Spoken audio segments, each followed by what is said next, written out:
பொறுத்து காத்து ரட்சிக்க வேண்டும். 18ஆம் படி மேல்வாழும் வில்லாளி வீரன் வீரமணி கண்டன் காசி ராமேஸ்வரம் அடக்கி ஆளும் அரிகர சுதன் ஆனந்த சித்தன் ஐயன் ஐயப்பன் சுவாமியே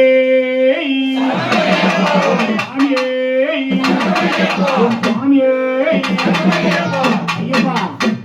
4-5 சாமிங்க இந்த பஜனையை சேர்ந்து வச்சிருக்குதுங்க. அந்த குடும்பத்துல எந்த ஒரு மந்திரம் திந்திரம் ஏவல் பிள்ளி சூனியம் காத்து கருப்பு எதுவும் அண்டாம அந்த ஐயப்ப மணிகண்ட கோட்டை வளர்ந்தது போல எங்க குடும்பம் சீரும் சிறப்புமா வளரணும், பட்டி பெருகணும், வாழ்ப்பான தூங்கணும். கூட்டு பிரார்த்தனையா சரணம் ஒரு 3 தடவை சொல்லுங்க.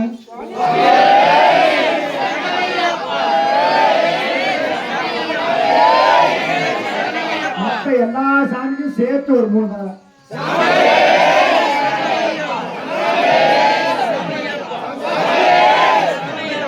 எத்தனையோ சாமிங்க இந்த ஐயப்பன் பூஜையில நம்மளால கலந்துக்க முடியலன்னு சொல்லி தள்ளி நின்று காதால கேட்டுக்கிட்டு இருப்பாங்க.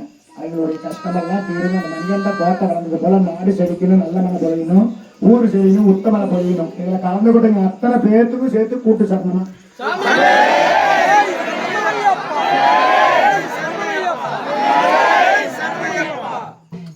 தாலாட்டு ஒரு 4 வார்த்தை பண்ண போறோம். கொஞ்சம் அமைதியா இருந்து கேளுங்க.